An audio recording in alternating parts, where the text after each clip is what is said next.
함께 하시는 성도님들에게 하나님의 은혜가 충만하시기를 주님의 이름으로 축복합니다. 종료주일은 예수님께서 예루살렘에 입성하신 날을 기념하는 날입니다. 특별히 고난주일이라고도 하고 그 주간이 고난주간으로 지켜지는 절기이기도 합니다.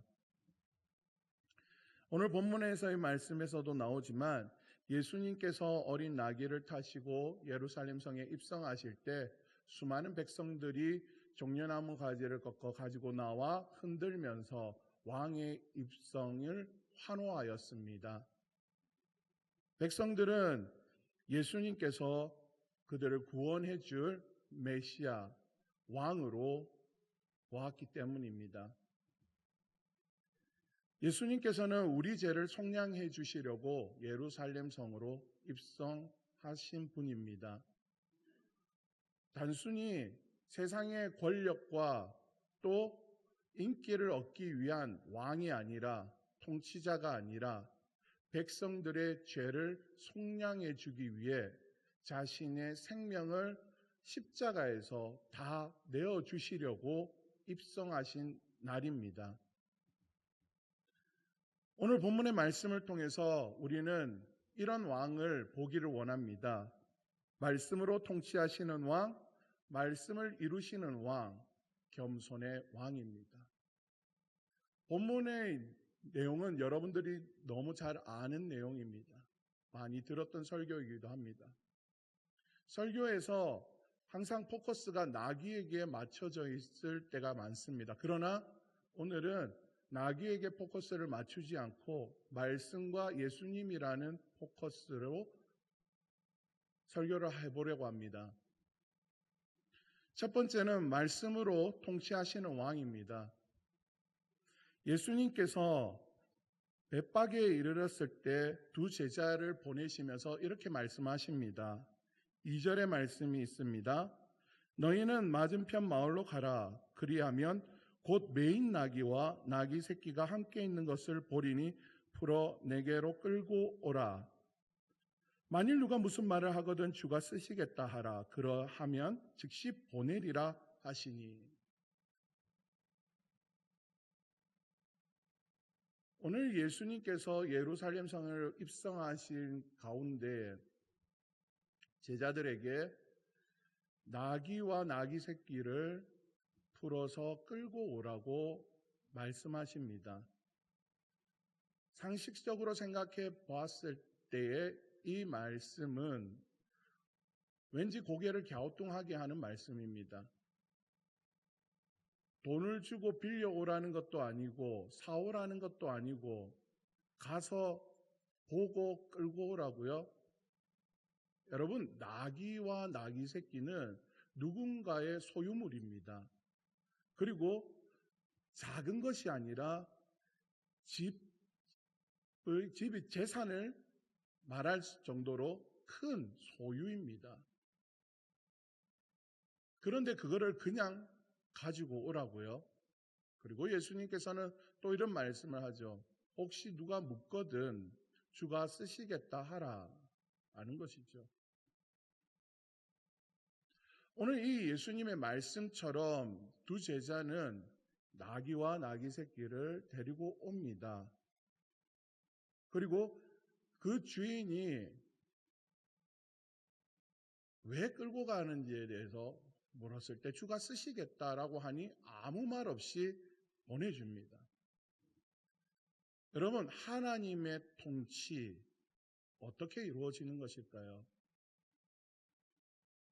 우리는 신앙생활을 하면서 하나님의 나라를 세워간다, 하나님의 나라를 세워간다, 만들어간다, 나타낸다.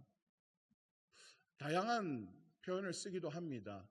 그런데 여러분, 어떻게 만들어지는 것이 하나님의 나라입니까?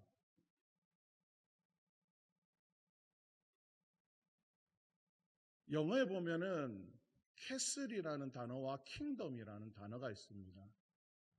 캐슬은 화려하게 지어진 왕이 사는 집입니다. 롯데캐슬 사시는 분 계십니까? 왕 같은 집에 사시는 왕의 집.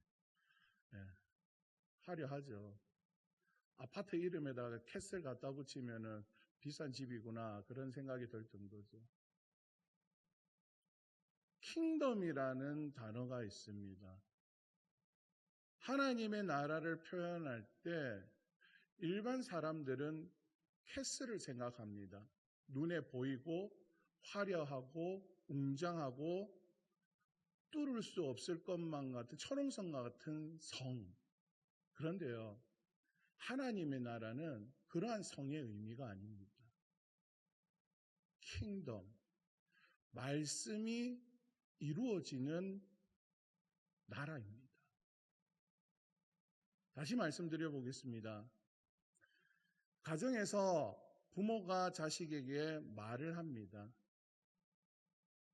그 말을 자식들이 듣고 말을 잘 따라하면 그 가정은 어떤 가정일까요? 바른 가정입니다. 온전한 가정이겠죠. 그런데 부모가 말을 해도 말을 안 듣고 자식들이 딴소리하고 딴짓을 하면 온전한 가정일까요? 아니죠. 군대도 마찬가지입니다. 지휘관이 명령을 하였는데 따르는 자들이, 군사들이 명령을 따르지 않으면 어떻게 됩니까? 군대가 아닌 것이죠. 하나님의 나라는 하나님의 말씀이 이루어지는, 통치되 하나님의 말씀으로 다스려지는 나라입니다. 여러분, 우리 가정 속에서 하나님의 나라가 세워지기를 원하십니까? 그러면 하나님의 말씀을 여러분들 가정에서 실천하시면 됩니다. 하나님의 나라가 직장 가운데 세워지기를 원하십니까? 직장 속에서 말씀을 따라 살면 됩니다. 캠퍼스에서 하나님의 나라가 세워지기를 원하십니까? 그러면 캠퍼스에서 하나님의 말씀대로 사시면 되는 겁니다. 이게 하나님의 나라입니다.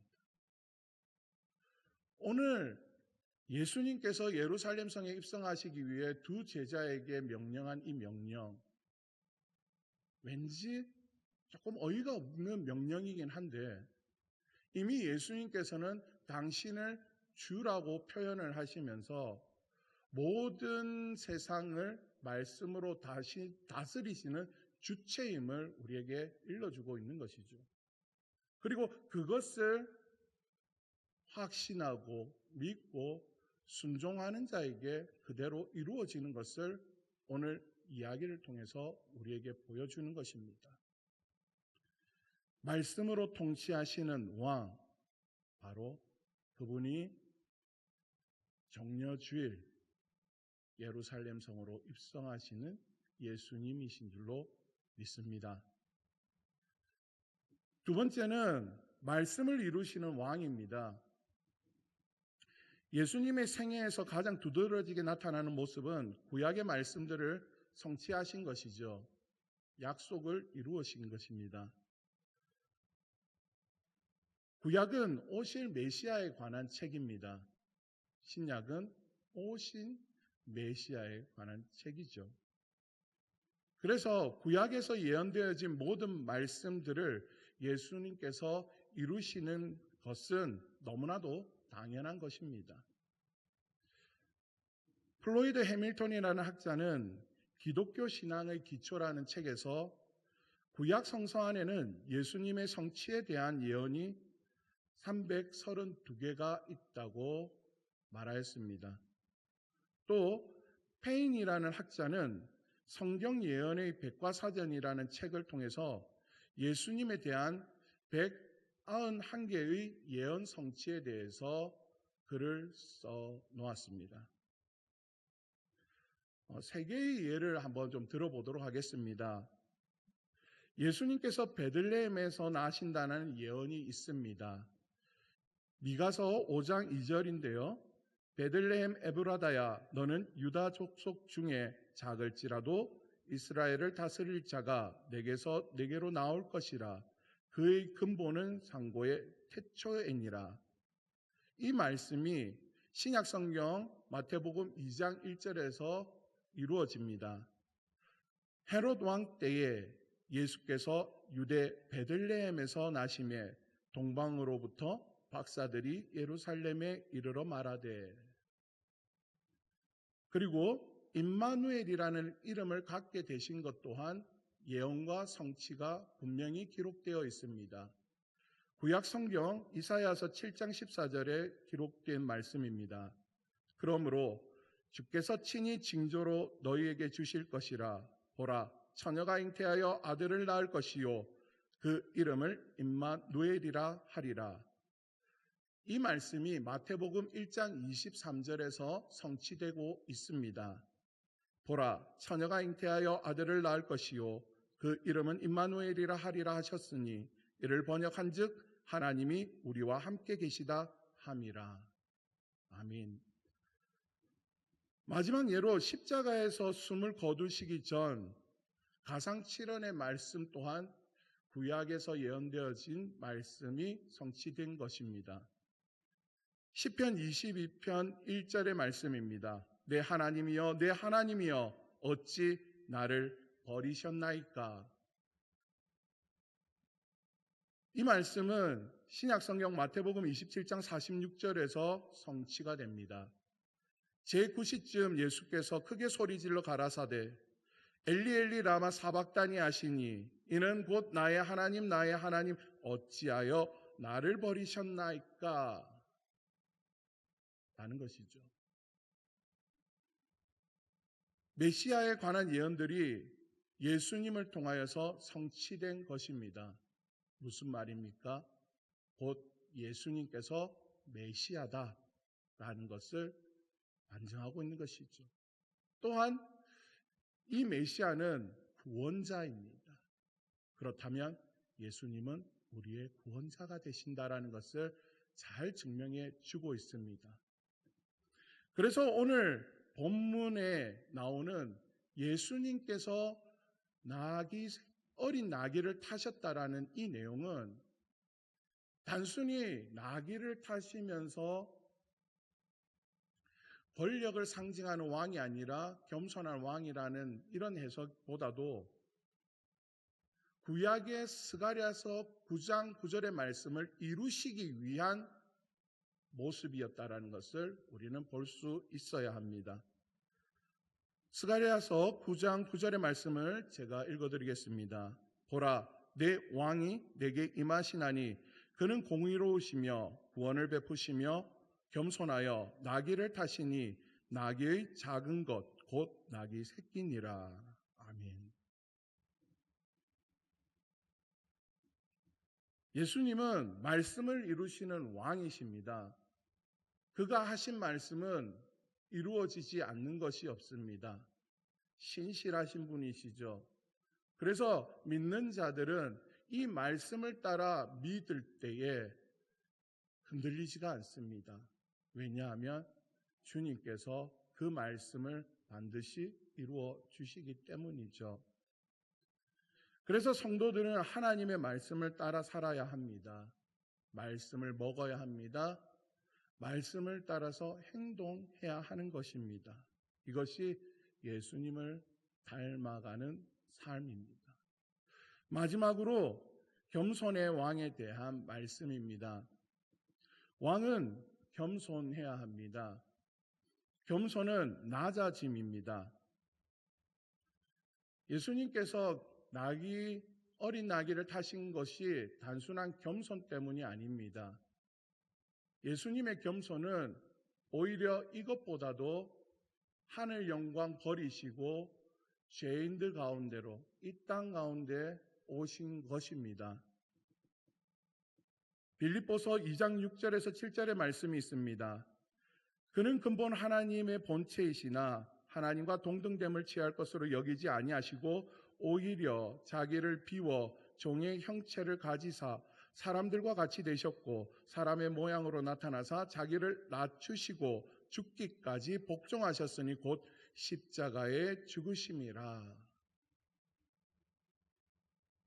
여러분, 우리가 겸손을 얘기를 할 때 도덕적 겸손의 수준에 머물러서는 안 됩니다. 예수님의 겸손은 자기의 생명을 내어주는 겸손입니다.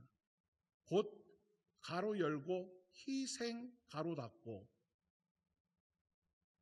자신을 내어 던지는 사랑입니다. 사랑에 투신되어지는 삶입니다. 예수님은 그것을 십자가에서 단적으로 보여주시죠. 자신을 던져버리십니다. 엘리 엘리 라마 사박다니, 하나님이여 하나님이여 아버지여 아버지여 어찌하여 나를 버리시나이까.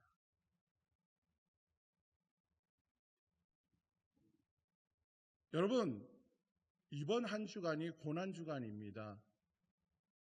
예수님께서 여러 가지의 모습들을 우리에게 보여주시는데요. 예수님은 제자들의 발을 씻겨주셨습니다. 우리는 이것을 겸손이라고 얘기를 합니다. 제자들의 발을 씻기신 왕. 또 예수님께서는 세례 요한에게 세례를 받으셨죠. 굳이 예수님께서 인간인 선지자에게 세례 요한에게 세례를 받을 이유가 있었을까요? 그러나 그 낮아지심입니다. 연약한 자, 병든 자, 죄인들과 함께 하셨습니다. 우리는 그것을 겸손이라고 합니다. 우리의 죄를 속량하시려고 십자가에서 물과 피를 다 쏟으셨습니다. 오늘 본문에도 예수님의 겸손이 증명되는 장면이 있습니다. 그것은 이 나귀를 탔다라는 것이죠. 단순한 왕의 입성의 모습을 우리는 화려하게 생각을 합니다. 그러나 초라하기 그지없는 왕의 모습. 그러나 그 속에서 진정한 왕의 모습을 보는 것입니다. 비록 초라하지만 볼품없지만 연약한 나귀, 어린 나귀를 타고 오지만 진정한 왕의 모습은 바로 이것이다. 우리도 이런 주님의 겸손을 닮아가는 삶을 살아야 할 것입니다. 스스로가 높은 채 하지 말아야 합니다. 섬김을 받으려고 하기보다 섬기려고 하는 삶의 자세를 가져야 할 것입니다. 찬송가 212장이 있습니다. 겸손히 주를 섬길 때 괴로운 일이 많으나 구주여 내게 힘주사 잘 감당하게 하소서. 주님의 겸손을 따라가는 것은 쉬운 일이 아닙니다. 때로는 고되고 때로는 피눈물이 나야 되고 때로는 고독할 수가 있습니다. 그러나 우리는 그 주님을 따라가야 됩니다. 왠 줄 아십니까? 그 끝에 부활이 있기 때문입니다. 그 끝에 생명이 있습니다. 그 길만이 길이요 진리가 되기 때문입니다. 예수님은 겸손하여 나귀를 타신 왕이 되셨습니다. 백성들이 종려나무 가지를 흔들면서 크게 호산나 호산나 우리를 구원하소서 우리를 구원하소서 왕의 입성을 찬양할 때에 주님의 마음은 십자가로 더 가까이 나아가고 계셨습니다. 종려주일을 주일로 기념하는 오늘 우리의 신앙이 어린 나귀를 타고 입성하는 진정한 왕의 모습이 되기를 원합니다.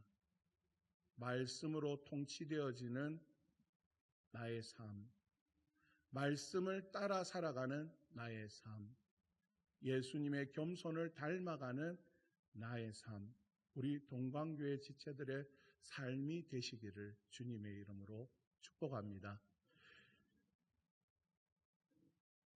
말씀으로 통치하시며 말씀을 이루시며 겸손의 왕으로 우리와 함께 하시는 주님 감사합니다. 말씀을 통해 더욱 주님 걸어가신 그 십자가의 길을 향하여 나아가는 저희들이 되게 하여 주옵소서. 믿음 더하여 주소서. 예수님의 이름으로 기도합니다. 아멘.